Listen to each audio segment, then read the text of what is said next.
ಓಂ ಶಿವಂ ಶಾಂತಂ ಜಗನ್ನಾಥಂ ಲೋಕಾನುಗ್ರಹಕಾರಣಂ ಶಿವಮೇಕಪರಂ ವಂದೇ ಶಿಕಾರಾಯ ನಮೋ ನಮಃ. ಶ್ರೀ ಗುರುಭ್ಯೋ ನಮಃ. ಹರಿ ಓಂ. ಆತ್ಮೀಯ ಪ್ರಿಯ ಪ್ರೇಕ್ಷಕ ಮಿತ್ರರೇ, ನಿಮ್ಮೆಲ್ಲರ ಜೀವನ ಸುಖಕರ, ಲಾಭಕರ, ಸಮೃದ್ಧಿಕರವಾಗಿರಲಿ ಅಂತ ನನ್ನ ಆರಾಧ್ಯ ದೇವಿ ಹೊರನಾಡು ಅನ್ನಪೂರ್ಣೇಶ್ವರಿಯ ಪಾದಗಳಿಗೆ ನಮಸ್ಕರಿಸ್ತಾ, ಪ್ರಿಯ ಪ್ರೇಕ್ಷಕ ಮಿತ್ರರೇ, ಜ್ಯೋತಿರ್ಭೀಮೇಶ್ವರ ವ್ರತ, ಈ ವ್ರತವನ್ನು ಕಾಲದಿಂದ ನಮ್ಮ ಹಿರಿಯರು ನಮಗೆ ಮಾಡ್ಕೊಳ್ತಾ ಬರ್ತಾ ಇದ್ದಾರೆ. ಅದನ್ನು ನಮಗೆ ಮುಂದಿನ ಪೀಳಿಗೆಗೆ ಅದನ್ನು ಹೇಳಿಕೊಡ್ತಾ ಬಂದಿದ್ದಾರೆ. ಹಾಗಾದರೆ ಈ 2025ರಲ್ಲಿ ಜ್ಯೋತಿರ್ಭೀಮೇಶ್ವರ ವ್ರತ ಯಾವಾಗ ಬರುತ್ತೆ, ಇದರ ಪೂಜೆ ವಿಧಾನ ಏನು, ಯಾವ ರೀತಿಯಾಗಿ ಮಾಡಬೇಕು, ಇದರ ಕಥೆ ಹಿನ್ನೆಲೆ ಏನು, ಇಷ್ಟು ಸಂಪೂರ್ಣ ಮಾಹಿತಿಯನ್ನು ನಿಮಗೆ ಕೊಡ್ತೀನಿ. ಈ ವಿಡಿಯೋನ ನೀವು ಜ್ಯೋತಿರ್ಭೀಮೇಶ್ವರ ವ್ರತದ ದಿನ ಬೆಳಗ್ಗೆ ನೀವು ಇದನ್ನು ಆನ್ ಮಾಡಿದ್ರೆ ಖಂಡಿತವಾಗ್ಲೂ ಪರಿಪೂರ್ಣವಾಗಿ ವ್ರತನ ನೀವು ಸಂತೋಷವಾಗಿ ಮಾಡ್ಬೋದು.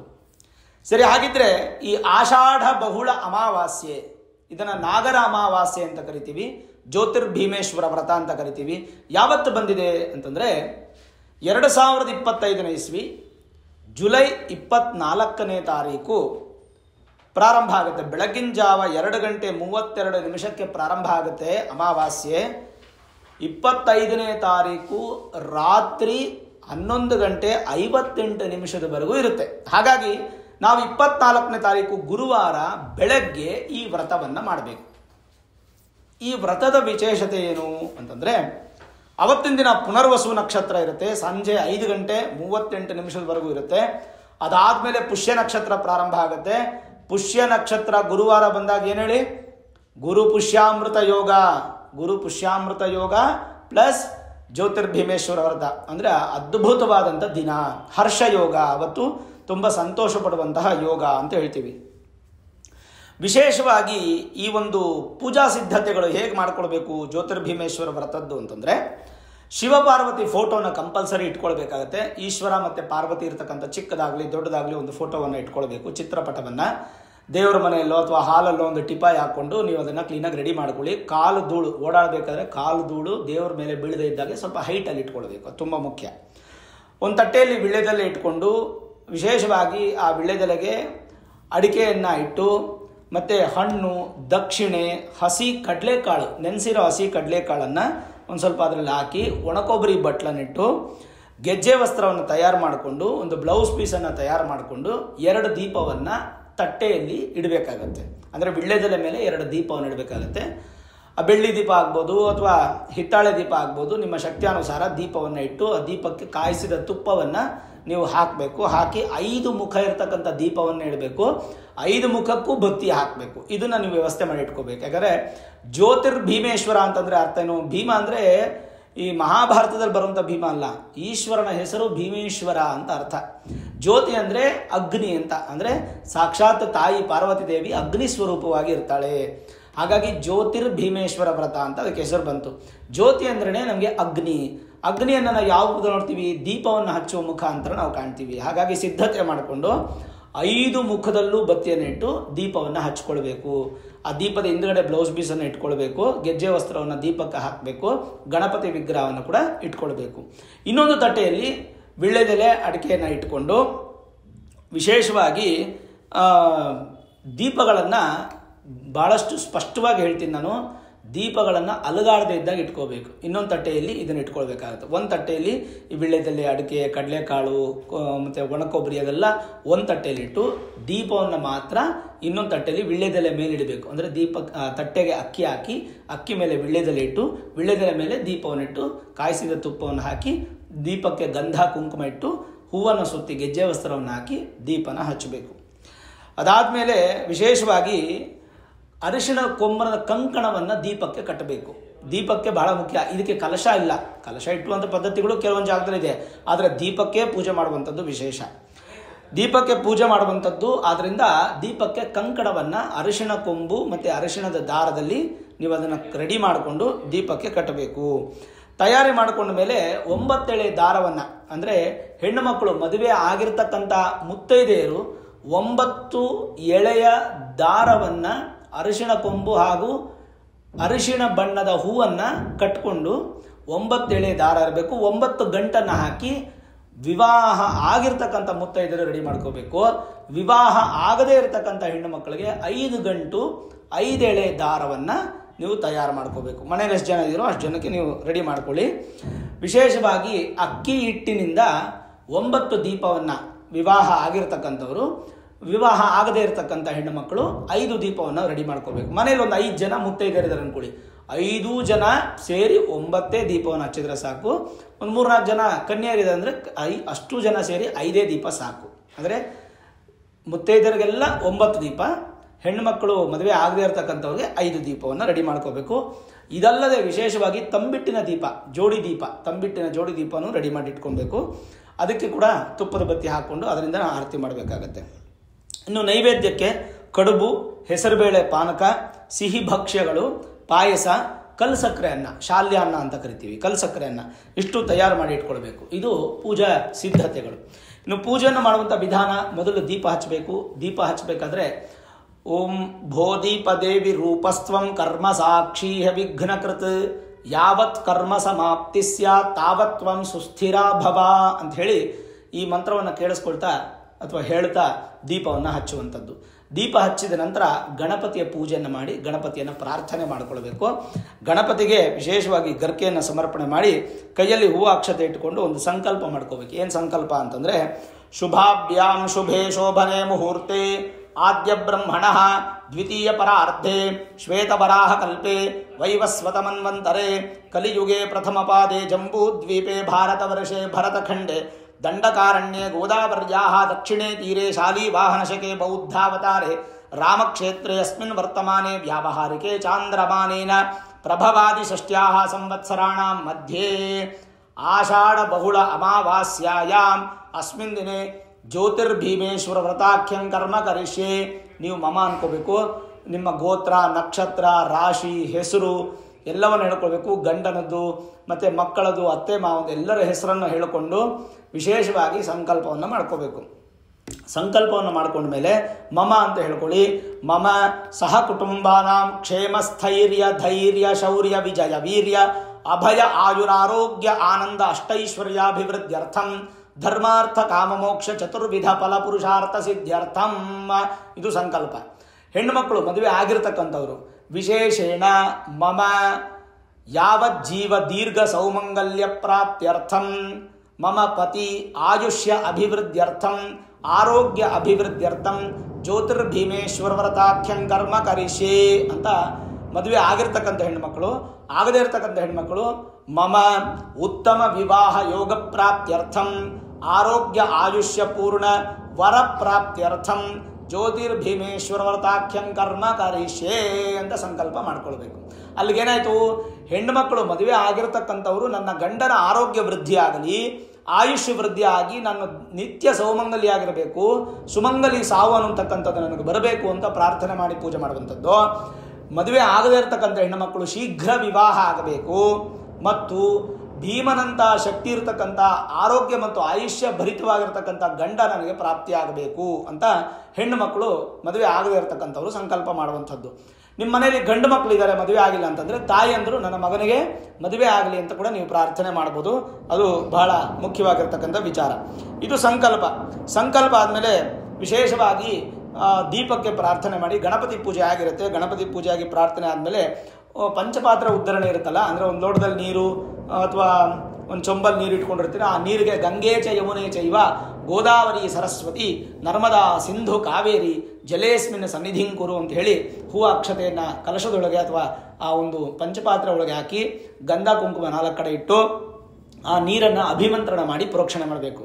ಈ ಸಂದರ್ಭದಲ್ಲಿ ನಿಮ್ಮ ಮನೆಯಲ್ಲಿ ಕಾಶಿ ಗಂಗೆ ತಂದಿರ್ತೀರಾ, ಎಲ್ಲೋ ಹೋಗಿ ಧರ್ಮಸ್ಥಳಕ್ಕೆ ಹೋಗಿ ನೇತ್ರಾವತಿಯಿಂದ ನೀರು ತಂದಿರ್ತೀರಾ, ಕಾವೇರಿಯಿಂದ ನೀರು ತಂದಿರ್ತೀರಾ, ಹೀಗೆ ಎಲ್ಲಾದರೂ ಈ ಕುಂಭಮೇಳದ ನೀರು ತಂದಿರ್ತೀರಾ. ಈ ಥರದ್ದು ಇರುತ್ತಲ್ಲ, ಆ ನೀರನ್ನು ಸ್ವಲ್ಪ ಮಿಕ್ಸ್ ಮಾಡಿಕೊಂಡು ಎಲ್ಲ ವಸ್ತುಗಳ ಮೇಲೆ ಪ್ರೋಕ್ಷಣೆ ಮಾಡಬೇಕು. ಅಂದರೆ ಶರೀರ ಶುದ್ಧ್ಯರ್ಥಂ, ನಿಮ್ಮ ಶರೀರಕ್ಕೆ ಪ್ರೋಕ್ಷಣೆ ಮಾಡ್ಕೊಂಡು ಶರೀರ ಶುದ್ಧಿ ಮಾಡ್ಕೋಬೇಕು.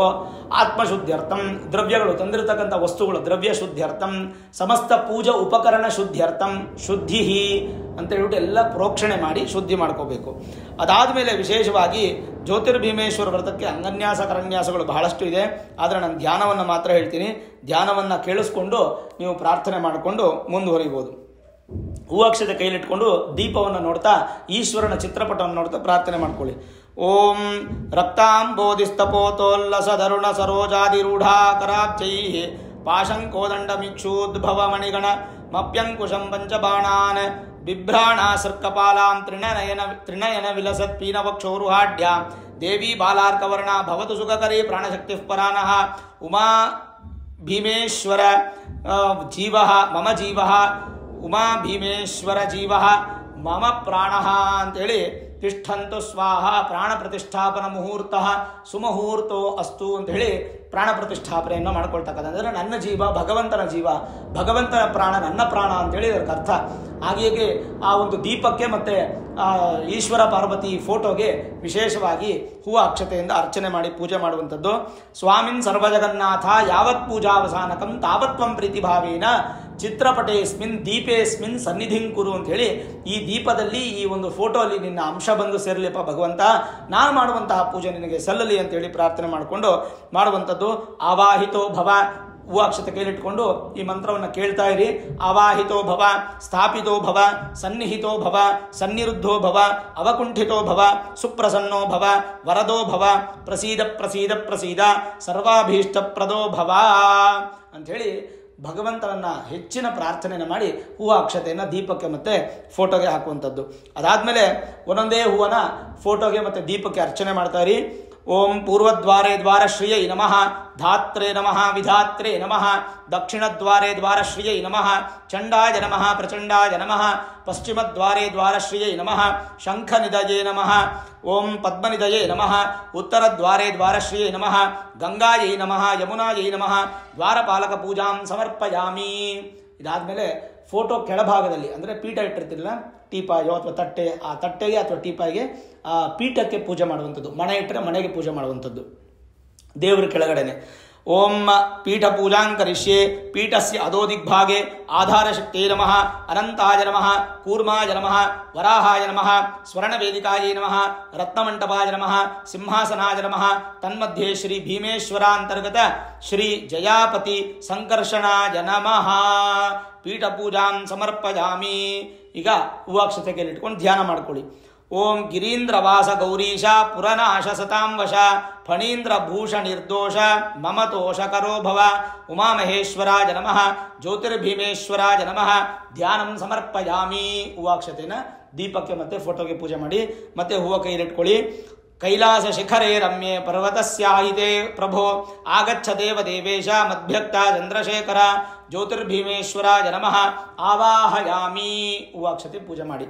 ಮತ್ತೆ ವಿಶೇಷವಾಗಿ ಹೂವಾಕ್ಷತೆ ಕೈಲಿಟ್ಕೊಂಡು ಸುರಾಸುರ ಶಿರೋ ರತ್ನ ಪ್ರದೀಪಿತ ಪದಾಂಬುಜ ಕೇದಾರ ದೇವ ಮದ್ದತ್ತಮಸ್ಮಾನಂ ಪ್ರತಿಗೃಹ್ಯತಾಂ ಸಿಂಹಾಸನಂ ರತ್ನ ಸಿಂಹಾಸನಂ ಸಮರ್ಪಯಾಮಿ. 3 ಧರಣೆ ನೀರನ್ನು ದೀಪಕ್ಕೆ ಮತ್ತು ಫೋಟೋಗೆ ತೋರಿಸಿ ಒಂದು ಬಟ್ಲಿಗೆ ಬಿಡುವಂಥದ್ದು. ಪಾದ್ಯಂ ಸಮರ್ಪಯಾಮಿ, ಅರ್ಘ್ಯಂ ಸಮರ್ಪಯಾಮಿ, ಆಚಮನಂ ಸಮರ್ಪಯಾಮಿ. ಮತ್ತು ಒಂದು ಬಾಳೆಹಣ್ಣನ ಅರ್ಧ ಸಿಪ್ಪೆ ಸುಲಿದು ಒಂದು ಜೇನುತುಪ್ಪದಲ್ಲಿ ಅದ್ದುಕೊಂಡು ಒಂದು ವಿಳ್ಯದಲ್ಲಿ ಅಡಿಕೆ ಮೇಲೆ ದೇವ್ರ ಮುಂದೆ ಇಡುವಂಥದ್ದು, ಫೋಟೋ ಮುಂದೆ ಇಡುವಂಥದ್ದು. ಏನೋ ಮಧುಪರ್ಕಂ ಸಮರ್ಪಯಾಮಿ. ಅದಾದಮೇಲೆ ವಸ್ತ್ರ ಹಾಕಿರ್ತೀರಾ, ಹೂವು ಅಕ್ಷತೆ ಪೂಜೆ ಮಾಡ್ತಾ ಬನ್ನಿ. ವಸ್ತ್ರಂ ಸಮರ್ಪಯಾಮಿ, ಉಪವೀತಂ ಸಮರ್ಪಯಾಮಿ, ಆಭರಣಂ ಸಮರ್ಪಯಾಮಿ, ಅಲಂಕರಣಾರ್ಥೆ ಗಂಧಂ ಸಮರ್ಪಯಾಮಿ, ಹರಿದ್ರಾಚೂರ್ಣ ಕುಂಕುಮಚೂರ್ಣಂ ಸಮರ್ಪಯಾಮಿ. ಆಮೇಲೆ ಸುಮಾರು ಪತ್ರೆಗಳು ಹೂಗಳು ಬಿಡುವೆಲ್ಲ ತಂದಿಟ್ಕೋತಿರಲ್ಲ, ಅದೆಲ್ಲ ಪೂಜೆ ಮಾಡುವಂಥ ಸಂದರ್ಭ ಇದು. ಅಥ ಅಂಗಪೂಜಾಂಕರಿಷ್ಯೆ. ಓಂ ವಾಮದೇವಾಯ ನಮಃ, ಜಂಘೆ ಪೂಜಯಾಮಿ, ಶಿವಾಯ ನಮಃ ಅಂತ ನೀವು ಮನಸ್ಸಲ್ಲಿ ಹೇಳ್ಕೊಳ್ಬೋದು. ಮಹೇಶ್ವರಾಯ ನಮಃ, ಊರೂನ್ ಪೂಜಯಾಮಿ, ಪಿನಾಕಿನೇ ನಮಃ, ನಾಭಿಂ ಪೂಜಯಾಮಿ, ಹರಾಯ ನಮಃ, ಹೃದಯಂ ಪೂಜಯಾಮಿ, ನೀಲಕಂಠಾಯ ನಮಃ, ಕಂಠಂ ಪೂಜಯಾಮಿ, ಭವಾಯ ನಮಃ, ಗುಲ್ಭೌ ಪೂಜಯಾಮಿ, ವಿರೂಪಾಕ್ಷಾಯ ನಮಃ, ಜಾನೂನಿ ಪೂಜಯಾಮಿ, ಶಂಭವೇ ನಮಃ, ಕಟಿಂ ಪೂಜಯಾಮಿ, ಸರ್ವಜ್ಞಾಯ ನಮಃ, ಕುಕ್ಷಿಂ ಪೂಜಯಾಮಿ, ಶೂಲಪಾಣಯೇ ನಮಃ, ಬಾಹುಂ ಪೂಜಯಾಮಿ, ತ್ರಿಪುರಘ್ನಾಯ ನಮಃ, ಮುಖಂ ಪೂಜಯಾಮಿ, ತ್ರಿಲೋಚನಾಯ ನಮಃ, ನೇತ್ರಾಣಿ ಪೂಜಯಾಮಿ, ಲಲಾಟಾಕ್ಷಾಯ ನಮಃ, ಲಲಾಟಂ ಪೂಜಯಾಮಿ, ಶ್ರುತಿಸ್ತುತಾಯ ನಮಃ, ಕರ್ಣೋ ಪೂಜಯಾಮಿ, ಚಂದ್ರಮೌಳಯೇ ನಮಃ, ಶಿರಃ ಪೂಜಯಾಮಿ, ಸರ್ವೇಶ್ವರಾಯ ನಮಃ, ಸರ್ವಾಣಿ ಅಂಗಾನಿ ಪೂಜಾಂ ಸಮರ್ಪಯಾಮಿ. ಆಗ ಅಷ್ಟೋತ್ತರ ಪೂಜೆಯನ್ನು ಮಾಡುವಂಥದ್ದು.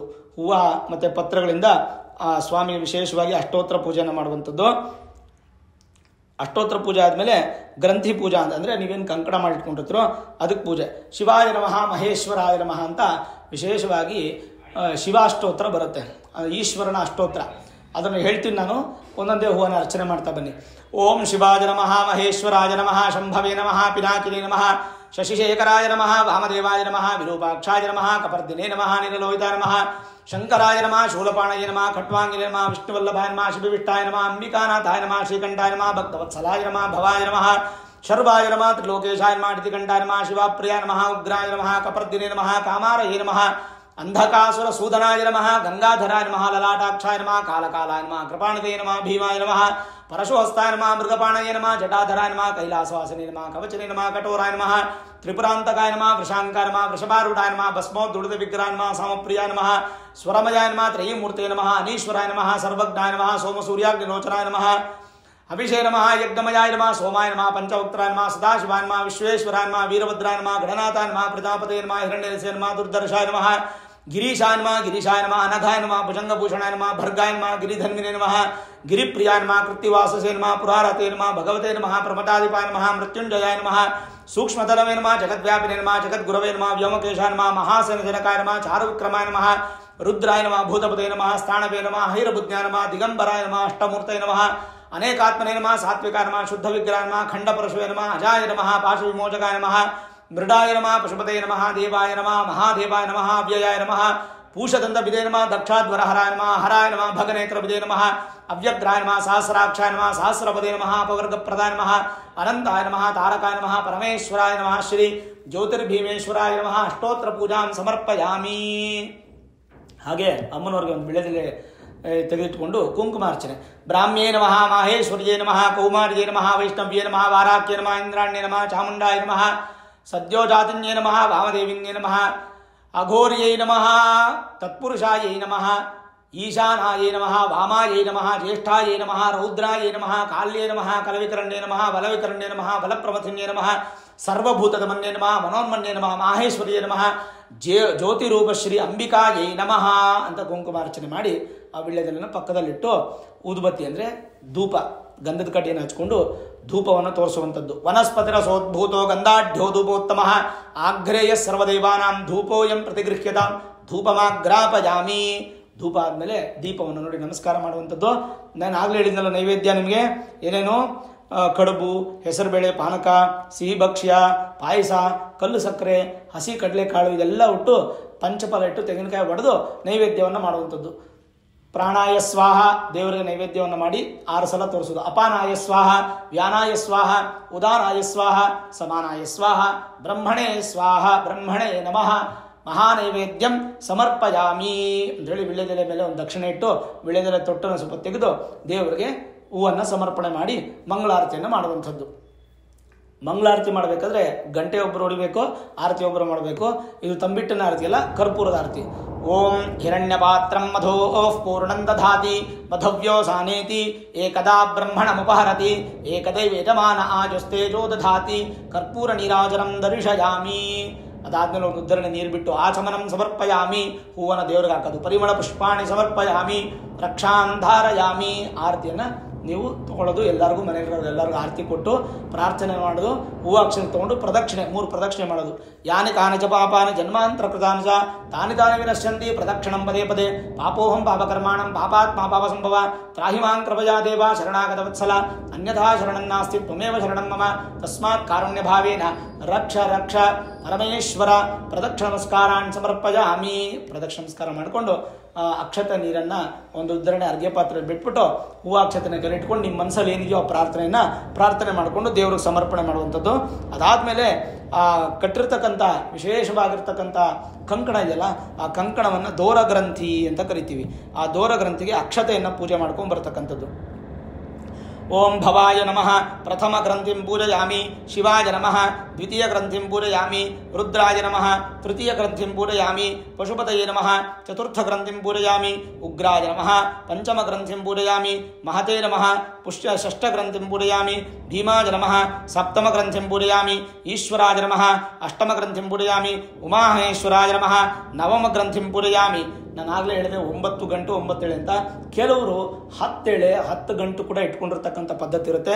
ಅವ್ರಿಗೆ ಗಂಧಪ್ರಿಯಾಯ ನಮಃ ದಶಮ ಗ್ರಂಥಿಂ ಪೂಜಯಾಮಿ ಅಂಥೇಳಿ ಅಕ್ಷತೆಯನ್ನು ಹಾಕಿ ಒಂದು ಕಂಕಣ ಇಟ್ಟಿರ್ತೀರಲ್ಲ, ಆ ಬಟ್ಲಿಗೆ ಆ ಕಂಕಣದ ಮೇಲೆ ಅಕ್ಷತೆಯನ್ನೆಲ್ಲ ಹಾಕಿ ಪೂಜೆ ಮಾಡುವಂಥದ್ದು, ಕಂಕಣ ಮುಟ್ಟಿ ಕಣ್ಣಿಗೆ ಹೊತ್ಕೊಂಡು ನಮಸ್ಕಾರ ಮಾಡುವಂಥದ್ದು. ಇದಾದಮೇಲೆ 9 ತಂಬಿಟ್ಟಿನ ಆರತಿ, 9 ಅಕ್ಕಿ ಹಿಟ್ಟಿನ ಆರತಿ ಹೆಣ್ಣು ಮಕ್ಕಳು ಮುತ್ತೈದೆಯರು ದೇವರಿಗೆ ಮಾಡುವಂಥದ್ದು. 5 ಅಕ್ಕಿ ಹಿಟ್ಟಿನ ಆರತಿನ ಮದುವೆ ಆಗದೆ ಇರ್ತಕ್ಕಂಥ ಹೆಣ್ಣು ಮಕ್ಕಳು ದೇವರಿಗೆ ಆರತಿ ಮಾಡಿ, ಅದಾದಮೇಲೆ ತಂಬಿಟ್ಟಿನ ಆರತಿಯನ್ನು ಮಾಡಬೇಕು. ಇಷ್ಟನ್ನು ಮುಗಿಸ್ಕೊಂಡ್ರೆ ಈ ಕಥೆಯನ್ನು ನಾನು ಪ್ರಾರಂಭ ಮಾಡ್ತೀನಿ. ಜ್ಯೋತಿರ್ಭೀಮೇಶ್ವರ ವ್ರತಕಥೆ. ಈ ವ್ರತಕಥೆ ಅನ್ನುವಂಥದ್ದು ಬಹಳ ವಿಶೇಷ, ಆಶ್ಚರ್ಯಕರ ಕೂಡ ಹೌದು. ಕೈಲಾಸ ಪರ್ವತದಿಂದ ಈ ವ್ರತ ಸನತ್ ಕುಮಾರನಿಗೆ ಉಪದೇಶವಾಯಿತು. ಅಲ್ಲಿಂದ ಶಿವಪಾರ್ವತಿಯರ ಒಂದು ಉಪದೇಶ ಸನತ್ ಕುಮಾರನಿಗೆ ಆಯಿತು. ಇದನ್ನು ಸತ್ಯವಾನ್ ಸಾವಿತ್ರಿ ಮಾಡಿದರು. ನಿಮ್ಗೆ ಗೊತ್ತಲ್ಲ ಸಾವಿತ್ರಿ ಕಥೆ. ಯಮಲೋಕಕ್ಕೆ ಹೋಗಿ ತನ್ನ ಗಂಡನನ್ನು ಕರೆತಂಥದ್ದ ಶಕ್ತಿ ಇರ್ತಕ್ಕಂಥದ್ದು ಸತ್ಯವಾನ್ ಸಾವಿತ್ರಿ. ಆ ಸನತ್ ಕುಮಾರನಿಂದ ಸತ್ಯವಾನ್ ಸಾವಿತ್ರಿ ಅನ್ನುವಂಥವರು ಈ ವ್ರತವನ್ನು ಮಾಡಿದರು. ಈ ಹಿನ್ನೆಲೆಯಲ್ಲಿ ಕೃತಯುಗದಲ್ಲಿ ಭೃಕುಂಡ ಮುನಿ ಪತ್ನಿ ಸೌಮಿತ್ರಿ ದೇವಿ ಈ ಒಂದು ವ್ರತವನ್ನು ಮಾಡಿದ್ರು. ತ್ರೇತಾಯುಗದಲ್ಲಿ ಅತ್ರಿ ಮಹರ್ಷಿಯ ಪತ್ನಿ ಅನಸೂಯ ದೇವಿ ಈ ವ್ರತವನ್ನು ಮಾಡಿದ್ರು. ದ್ವಾಪರ ಯುಗದಲ್ಲಿ ಶ್ರೀಕೃಷ್ಣ ಪರಮಾತ್ಮನ ಹೆಂಡತಿ ರುಕ್ಮಿಣಿ ಈ ಒಂದು ವ್ರತವನ್ನು ಮಾಡಿದ್ರು. ಕಲಿಯುಗದಲ್ಲಿ ವಿಶೇಷವಾಗಿ ರತ್ನವೇಣಿ ಅನ್ನುವಂತಹ ಒಂದು ಹೆಣ್ಣುಮಗಳು ಈ ಒಂದು ವ್ರತವನ್ನು ಮಾಡಿ ವಿಶೇಷವಾದ ಫಲವನ್ನು ಹೊಂದದು. ಇದು 4 ಯುಗಗಳಲ್ಲೂ ಕೂಡ ಈ ವ್ರತವನ್ನು ಮಾಡಿ ಆ ಒಂದು ಫಲವನ್ನು ಪಡೆದು ನಿತ್ಯ ಸೌಮಂಗಲ್ಯ ಯೋಗವನ್ನು ಪಡೆದಿರ್ತಕ್ಕಂಥ ವಿಶೇಷವಾಗಿರ್ತಕ್ಕಂಥ ವಿಶೇಷ. ಸರಿ, ಇನ್ನು ಕಥೆಯನ್ನು ಹೇಳೋದಕ್ಕೆ ಮುಂಚೆ ಕೆಲವೊಂದು ಇಷ್ಟಾರ್ಥಗಳನ್ನು ತಿಳಿಸುವಂಥ ವಿಚಾರ ಇದೆ. ಏನಪ್ಪ ಅಂದರೆ, ಪೂರ್ವದಲ್ಲಿ ನೈಮಿಷಾರಣ್ಯ ವಾಸಿಗಳಾಗಿದ್ದ ಶೌನಕಾದಿ ಮಹಾಮುನಿಗಳು ತಮ್ಮಲ್ಲಿಗೆ ಅತಿಥಿಗಳಾಗಿ ಆಗಮಿಸಿದ್ದ ಸೂತ ಪುರಾಣಿಕರನ್ನು ಕುರಿತು ಮಹಾತ್ಮ, ಸ್ತ್ರೀಯರು ಯಾವ ವ್ರತವನ್ನು ಆಚರಿಸಿದರೆ ತಾವು ದೀರ್ಘ ಸುಮಂಗಲಿಯೂ ಸುಖ ಸಂಪದುಳ್ಳವರು ಪತಿ ಸುಖವುಳ್ಳವರು ಆಗುವರೋ ಅಂತಹ ಉತ್ತಮೋತ್ತಮವಾದ ವ್ರತವೊಂದನ್ನು ನಮಗೆ ತಿಳಿಸಬೇಕೆಂದು ಪ್ರಾರ್ಥಿಸಿದರು. ಆಗ ಸೂತ ಮುನಿಗಳು ಶೌನಕಾದಿಗಳನ್ನು ಕುರಿತು ಹೀಗೆ ಹೇಳಿದರು: ಮುನಿಶ್ರೇಷ್ಠಗಳಿರೆ, ನಿಮ್ಮ ಅಭಿಲಾಷ ಲೋಕಕ್ಕೆ, ಅದರಲ್ಲೂ ಸ್ತ್ರೀಯರಿಗೆ ಹಿತಕರವೂ ಶ್ರೇಯಸ್ಕರವೂ ಆಗಿರುವುದು. ಆದುದರಿಂದ ಪರಮೋತ್ತಮವಾದ ಒಂದು ವ್ರತವನ್ನು ನಿಮಗೆ ಹೇಳುವೆನು. ಅದನ್ನು ಆಷಾಢ ಮಾಸ ಕೃಷ್ಣ ಪಕ್ಷದ ಅಮಾವಾಸ್ಯೆ ಎಂದು ಆಚರಿಸಬೇಕು. ಈ ವ್ರತದ ಹೆಸರು ಭೀಮನ ಅಮಾವಾಸ್ಯೆಯ ವ್ರತವೆಂದು. ಅದನ್ನು ಕುರಿತು ಈಗ ನಿಮಗೆ ವಿವರಿಸುತ್ತೇನೆ, ಶಾಂತಚಿತ್ತರಾಗಿ ಕೇಳಿರಿ. ಹಿಂದೆ ಸೌರಾಷ್ಟ್ರ ದೇಶವು ವಜ್ರಬಾಹು ಎಂಬ ರಾಜನಿಂದ ಪರಿಪಾಲನೆ ಮಾಡುತ್ತಿತ್ತು. ಆ ರಾಜನಾದರೂ ವೀರನೂ ಧೀರನೂ ಮತಿವಂತನೂ ಆಗಿದ್ದನು. ಈ ರಾಜನಿಗೆ ಜಯಶೀಲನೆಂಬ ಕುಮಾರನಿದ್ದನು. ಅವನಾದರೋ ಅತಿ ಸುಂದರನೂ ಸದ್ಗುಣನೂ ಆಗಿದ್ದನು. ಆದರೆ ಕಾಲವಶದಿಂದ ಆ ಕುಮಾರನು ಯುವಕನಾಗಿರುವಾಗಲೇ ಮರಣವನ್ನು ಹೊಂದಿದನು. ವಜ್ರಬಾಹುವಿಗೆ ಅಗಾಧವಾದಂತಾಯಿತು. ಕುಮಾರನ ಮರಣದಿಂದಾಗಿ ತನಗೂ ತನ್ನ ಪಿತೃಗಳಿಗೂ ತಿಲೋದಕವನ್ನು ಕೊಡುವವರಿಲ್ಲರೆಂದು ಚಿಂತಿಸಿದನು. ಹೀಗಿರುವಲ್ಲಿ ಅವನಿಗೊಂದು ವಿಚಾರವು ಹೊಳೆಯಿತು. ತನ್ನ ಮೃತಪುತ್ರನಿಗೆ ವಿವಾಹವನ್ನು ಮಾಡಿದರೆ ಆ ಹೆಣ್ಣಿನ ಮೂಲಕವಾಗಿ ತನಗೂ ತನ್ನ ಪಿತೃಗಳಿಗೂ ಸದ್ಗತಿ ಒದಗುವುದೆಂಬು ಆಲೋಚಿಸಿ ರಾಜನು ತನ್ನ ಮೃತಪುತ್ರನಿಗೆ ಹೆಣ್ಣು ಕೊಟ್ಟವರಿಗೆ ಅತ್ಯಧಿಕವಾದ ಧನವನ್ನು ಕೊಡುವುದಾಗಿ ಪ್ರಕಟಿಸಿದನು. ಅದೇ ನಾಡಿನಲ್ಲಿ ಸುಸಂಸ್ಕೃತನು ವೇದಶಾಸ್ತ್ರ ಪಾರಂಗತನೂ ಆದ ಬ್ರಾಹ್ಮಣನೊಬ್ಬನಿದ್ದನು. ಅವನಾರದೋ ಕರ್ಮವಶದಿಂದ ದಟ್ಟ ದರಿದ್ರನಾಗಿದ್ದನು. ಆದರೆ ಅವನ ಭಾಗ್ಯಕ್ಕೆ ಸುಶೀಲೆಯಾದ ತನ್ನ ಕುವರಿಯಲ್ಲಿ ಒಬ್ಬಳನ್ನು ಹಣದಾಸೆಯಿಂದಾಗಿ ಮೃತ ರಾಜಕುಮಾರನಿಗೆ ಧಾರೆ ಎರೆದು ಕೊಟ್ಟನು. ಇದರಿಂದ ರಾಜನ ಇಷ್ಟಾರ್ಥವು ಈಡೇರಿತು. ವಿವಾಹ ನಂತರದಲ್ಲಿ ರಾಜನು ರಾಜಕುಮಾರನ ಶವವನ್ನು ಸ್ಮಶಾನಕ್ಕೆ ಸಾಗಿಸಿ ಅಲ್ಲಿ ಚಿತೆಯನ್ನು ಏರ್ಪಡಿಸಿದನು. ತನ್ನ ಸೊಸೆಯನ್ನು ಕರೆದು ಚಿತೆಗೆ ಬೆಂಕಿಯನ್ನು ಇಡುವಂತೆ ಹೇಳಿದನು. ಆಕೆಯಾದರೂ ಮಂಗಳ ದ್ರವ್ಯಗಳಿಂದಲೂ ಸಕಲಾಭರಣಗಳಿಂದಲೂ ಶೋಭಿತಳಾದ ಪರಿಶುದ್ಧ ಮನಸ್ಸಿನಿಂದಲೂ ಭಕ್ತಿ ಭಾವದಿಂದಲೂ ಪರಮಾತ್ಮನನ್ನು ಧ್ಯಾನಿಸುತ್ತಾ ಶಾಂತಚಿತ್ತದಿಂದ ಚಿತೆಗೆ ಅಗ್ನಿಸ್ಪರ್ಶವನ್ನು ಮಾಡಿದಳು. ದೈವ ಲೀಲೆ ಎಂಬಂತೆ ಆ ಕೂಡಲೇ ಆಕಸ್ಮಿಕವಾಗಿ ಮಳೆ ಬಂದು ಚಿತೆಗೆ ಹಚ್ಚಿದ್ದ ಬೆಂಕಿಯು ಆರಿಹೋಯಿತು. ಸೂರ್ಯಾಸ್ತವಾಯಿತು. ಜಲಪ್ರವಾಹವು ಹೆಚ್ಚಾಯಿತು. ಗಾಢವಾದ ಕತ್ತಲೆಯು ಆವರಿಸಿತು. ಇಂತಹ ಭೀಕರ ಸನ್ನಿವೇಶದಲ್ಲಿಯೂ ರಾಜನು ತನ್ನ ಪರಿವಾರದೊಂದಿಗೆ ಅರಮನೆಗೆ ಹೊರಟು ಹೋದನು. ಆದರೆ ಆ ಸಾಧ್ವಿಮಣಿಯು ಅಂತಹ ಸನ್ನಿವೇಶದಲ್ಲಿಯೂ ಪತಿಯ ಶವವನ್ನು ಬಿಟ್ಟು ಹೋಗಲಾರದೆ ಅಲ್ಲಿಯೇ ಉಳಿದುಕೊಂಡಳು. ಅವಳ ಮನೆಯಲ್ಲಿ ಭೀತಿಯು ಆವರಿಸಿತು. ಅವಳು ದುಃಖಾತಿಶಯದಿಂದ ಕೂಡಿದ ಪರಮಾತ್ಮನಲ್ಲಿ ಮೊರೆಯಿಟ್ಟಳು. ಹೇ ಭಗವಾನ್, ಪೂರ್ವದಲ್ಲಿ ನಿನ್ನ ಕರುಣೆಯಿಂದ ಮಾರ್ಕಂಡೇಯನು ಚಿರಂಜೀವಿಯಾದನು. ಚ್ಯವನನು ದೀರ್ಘವಾದ ಆಯುಷ್ಯನನ್ನು ಹೊಂದಿದನು. ಅಗ್ನಿಮನ್ಮಥರು ಪುನರ್ಜೀವವನ್ನು ಪಡೆದರು. ಶ್ವೇತವಾಹನನು ಪೂರ್ಣಾಯುಷ್ಯವನ್ನು ಪಡೆದನು. ನಿನ್ನ ದಯೆಯಿಂದಲೇ ರತಿದೇವಿಯು, ಮಾರ್ಕಂಡೇಯನು, ಸತಿಯು, ಅಗ್ನಿಯ ಪತ್ನಿಯರಾದ ಸ್ವಾಹ ಸ್ವದಾ ದೇವಿಯು ಸುಮಂಗಲಿಯರಾಗಿ ಪುತ್ರರನ್ನು ಪಡೆದರು. ಹೀಗಿರುವಲ್ಲಿ ನಾನು ಮಾಡಿದ ಅಪರಾಧವೇನು? ನನಗೇಕೆ ಈ ಘೋರ ಶಿಕ್ಷೆಯೇ? ದಯಮಾಡಿ ನೀನು ನನ್ನನ್ನು ಅನಾಥಳನ್ನಾಗಿ ಮಾಡದೆ ನಿನ್ನ ಕೃಪಾಕಟಾಕ್ಷವನ್ನು ಬೀರಿ ನನ್ನನ್ನು ಕಾಪಾಡು ಎಂದು ಪರಿಪರಿಯಾಗಿ ಪರಮೇಶ್ವರನನ್ನು ಸಾಧ್ವಿಮಣಿ ಬೇಡಿಕೊಂಡಳು. ದೀನ ರಕ್ಷಕನಾದ ಪರಮೇಶ್ವರನು ಸತಿ ಸಹಿತನಾಗಿ ಪ್ರತ್ಯಕ್ಷನಾಗಿ, ಮಗಳೇ ನಿನ್ನ ಕೋರಿಕೆಯೇನು ಎಂದು ಹೇಳಲು, ಆ ಕುಮಾರಿಯು, ದೀನರಕ್ಷಕನೇ ನನಗೆ ಸೌಭಾಗ್ಯ ಸಂಪತ್ತನ್ನು ನೀಡು ಎಂದು ಕೇಳಿಕೊಂಡಳು. ಆಗ ಗಿರಿಜಾರಮಣನು, ಮಗಳೇ ನಿನಗೆ ಸೌಭಾಗ್ಯ ಸಂಪತ್ತನ್ನು ನೀಡವಲ್ಲ ಅತ್ಯಂತ ಶುಭಪ್ರದವಾದ ವ್ರತವೊಂದಿದೆ. ನಾನು ನಿನಗೆ ಅದನ್ನು ಹೇಳುವೆನು. ಆಷಾಢ ಮಾಸದಲ್ಲಿ ಕೃಷ್ಣ ಪಕ್ಷದ ಅಮಾವಾಸ್ಯೆಯ ದಿನದಲ್ಲಿ ಮಂಗಳ ಸ್ನಾನ ಮಾಡಿ ಭಕ್ತಿ ಭಾವದಿಂದ ಕೂಡಿ ಪೂಜಾ ಸ್ಥಳವನ್ನು ಶುದ್ಧಿ ಮಾಡಿ ಪಂಚವರ್ಣ ರಂಗವಲ್ಲಿಯನ್ನಿಟ್ಟು ಅಲಂಕರಿಸಬೇಕು. ಶುದ್ಧವಾದ ಅಕ್ಕಿಯ ರಾಶಿಯನ್ನು ಹಾಕಿ ಅದರ ಮೇಲೆ ತುಪ್ಪದಿಂದ ಉರಿಯುವ ದೀಪಸ್ತಂಭವನ್ನು ಇರಿಸಿ ಅದರಲ್ಲಿ ನನ್ನನ್ನು ಆವಾಹನೆ ಮಾಡಬೇಕು. ಅಂತಹ ದೀಪಸ್ತಂಭದಲ್ಲಿ ಅಷ್ಟಮೂರ್ತಿಗಳು ಭೇದದಿಂದಲೂ, ಭವಾದಿಯಾದ ಮೂರ್ತಿಗಳು ಭೇದದಿಂದಲೂ ನಾನು ಇರುತ್ತೇನೆ. ಈ ಸಕಲವಾದ ಮೂರ್ತಿ ಭೇದಗಳಲ್ಲಿ ಅತ್ಯಂತ ಇಷ್ಟವಾದ ಸ್ನೇಹಿತರು ಚಂದ್ರನೂ ಒಬ್ಬನು. ಜ್ಯೋತಿರ್ಭೀಮೇಶ್ವರನಾದ ನಾನು ವಿಶೇಷವಾಗಿ ದೀಪಸ್ತಂಭದಿಂದ ಜ್ಯೋತಿರೂಪನಾಗಿರುತ್ತೇನೆ. ಚಂದ್ರನೆಂಬ ನನ್ನನ್ನು ಮಹಾಲಿಂಗ ಸ್ವರೂಪನೆಂದು ತಿಳಿದು ಭಯಭಕ್ತಿಯಿಂದ ಆರಾಧನೆ ಮಾಡದೆಂದು ಹೇಳಿ ಅನಂತರ ಪೂಜಾಕ್ರಮವನ್ನು ಹೇಳಲು ಉಪಕ್ರಮಿಸಿದನು. ಈ ವ್ರತವನ್ನು ಮಾಡತಕ್ಕವರು ಮೊದಲನೆಯ ವರ್ಷ 100, ಎರಡನೇ ವರ್ಷ 200, ಹೀಗೆ 9 ವರ್ಷಗಳಿಗೆ ವೃದ್ಧಿ ಕ್ರಮದಿಂದ ಕಡುಬನ್ನು ಮಾಡಿ ನೈವೇದ್ಯವನ್ನು ಮಾಡಬೇಕು. ಅಕ್ಕಿ ಹಿಟ್ಟಿನಿಂದಲೂ ಮಾಡಬಹುದು. ಗಂಧ ಪುಷ್ಪ ಧೂಪಗಳನ್ನು ನನ್ನನ್ನು ಪೂಜಿಸಿ ನೈವೇದ್ಯವನ್ನು ಮಾಡಿ ನಂತರ ಮೊದಲನೆಯ ವರ್ಷ 10, ಎರಡನೇ ವರ್ಷ 20, ಹೀಗೆ 9 ವರ್ಷಗಳ ಪರ್ಯಂತವೂ ಹೆಚ್ಚಿಸುತ್ತಾ ಬ್ರಾಹ್ಮಣರಿಗೆ ದಾನ ಮಾಡಬೇಕು. ನೀನು ಭಕ್ತಿಭಾವದಿಂದ ಈ ರೀತಿ ಮಾಡಿದರೆ ನಿನ್ನ ಪತಿಯು ಸಜೀವಿಯಾಗಿ ಮೇಲಕ್ಕೇಳುವನು, ಇದರಲ್ಲಿ ಯಾವ ಸಂಶಯವಿಲ್ಲ ಎಂದು ಹೇಳಿ ಮಾಯವಾದನು. ಬಳಿಕ ಆಕೆಯ ಅಂತೆಯೇ ಮಣ್ಣಿನ ದೀಪಸ್ತಂಭವನ್ನು ಮಾಡಿ ಸಮೀಪದಲ್ಲಿದ್ದ ಆಲದೆಲೆಗಳನ್ನು ವಿಳ್ಳೆದೆಲೆಯಾಗಿಯೋ ಅದರ ಕಾಯಿಗಳನ್ನು ಅಡಿಕೆಯಾಗಿಯೋ ಮಾಡಿಕೊಂಡು ಅಲ್ಲಿದ್ದ ಗರಿಕೆಯ ಹುಲ್ಲನ್ನು ಹೂಗಳಂತೆ ಭಾವಿಸಿಕೊಂಡು ಮಣ್ಣಿನಿಂದಲೇ ಕಡುಬುಗಳನ್ನು ಮಾಡಿ ಧೂಪ ದೀಪಾದಿಗಳನ್ನು ಮನಸ್ಸಿನಲ್ಲೇ ಸ್ಮರಿಸಿ ಭಕ್ತಿಯಿಂದ ಪೂಜೆ ಮಾಡಿದಳು.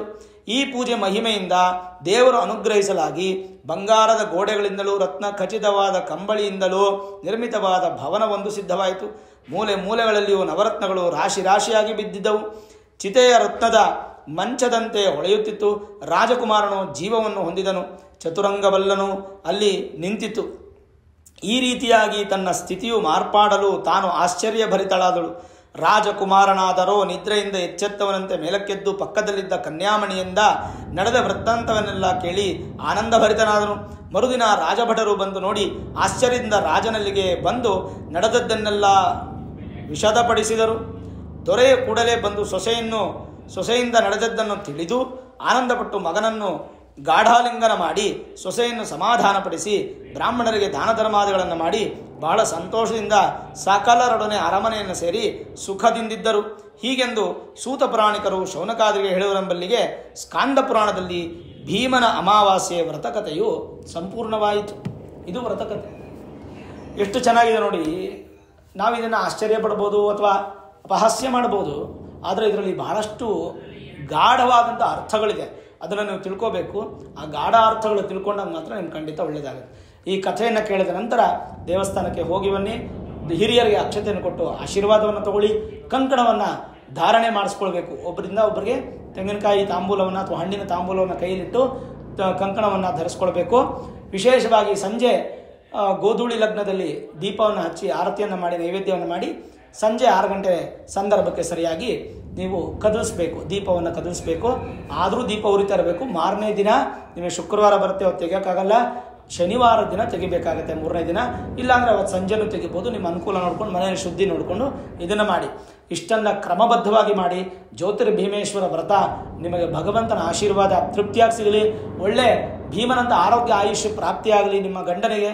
ಹಾಗೆ ಹೆಣ್ಣು ಮಕ್ಕಳಿಗಾಗಲಿ ಗಂಡು ಮಕ್ಕಳಿಗಾಗಲಿ ಒಳ್ಳೆಯ ಒಂದು ವಿವಾಹಕ್ಕೆ ಅನುಕೂಲ ಆಗುವಂಥ ರೀತಿಯಾಗಿ ದಂಪತಿಗಳು ಸುಖವಾಗಿರೋದಕ್ಕೆ ಎಲ್ಲ ಥರದ ಆಶೀರ್ವಾದವು ಪಾರ್ವತಿ ಪರಮೇಶ್ವರರಿಂದ ಸಿಕ್ಕಿ ಖಂಡಿತವಾಗಲೂ ನಿಮ್ಮ ಅಭೀಷ್ಟ ಸಿದ್ಧಿ ಉಂಟಾಗಿ ಸಂತೋಷವಾಗಿರ್ತೀರಾ. ಇದರಲ್ಲಿ ಯಾವುದೇ ಸಂದೇಹನಿಲ್ಲ. ನೋಡಿದ್ರಲ್ಲ, ನೀವೊಬ್ಬರೇ ಮಾಡಿದ್ರೆ ಸಾಕ ಈ ವ್ರತನ? ನೀವೊಬ್ಬರೇ ನೋಡಿದ್ರ ಸಾಕ? ಎಲ್ಲರಿಗೂ ಶೇರ್ ಮಾಡಿ, ಪ್ರತಿಯೊಬ್ಬರು ಈ ವ್ರತವನ್ನು ಮಾಡಲಿ. ಎಲ್ಲರೂ ಮಾಡಿ ಪಾರ್ವತಿ ಪರಮೇಶ್ವರನ ಅನುಗ್ರಹಕ್ಕೆ ಪಾತ್ರರಾಗಿ ಆ ಸ್ವಾಮಿಯ ಒಂದು ಆಶೀರ್ವಾದದಿಂದ ಸಂತೃಪ್ತಿಯ ಅಂತ ಜೀವನವನ್ನು ಹೊಂದ್ಕೊಳ್ಳಿ ಅಂತ ಹೇಳ್ತಾ, ಈ ವಿಡಿಯೋ ಇಷ್ಟ ಆಗಿದ್ರೆ ಲೈಕ್ ಮಾಡಿ, ಶೇರ್ ಮಾಡಿ, ಮುಖ್ಯವಾಗಿ ನಮ್ಮ ಚಾನಲ್ಗೆ ಸಬ್ಸ್ಕ್ರೈಬ್ ಮಾಡಿ, ಬೆಲ್ ಐಕಾನನ್ನು ಪ್ರೆಸ್ ಮಾಡಿ. ಪ್ರತಿನಿತ್ಯ ನಾನು ಪೂಜೆ ಮಾಡುವಂತಹ ನನ್ನ ಆರಾಧ್ಯ ದೇವಿ ಹೊರನಾಡು ಅನ್ನಪೂರ್ಣೇಶ್ವರಿ ಆಶೀರ್ವಾದ ಅನುಗ್ರಹ ಸದಾಕಾಲ ಮತ್ತೊಮ್ಮೆ ನಿಮ್ಗೆ ಸಿಗಲಿ ಅಂತ ಪ್ರಾರ್ಥನೆ ಮಾಡ್ತಾ, ಸರ್ವೇ ಜನಾಃ ಸುಖಿನೋ ಭವಂತು, ಸಮಸ್ತ ಸನ್ಮಂಗಳಾನಿ ಭವಂತು.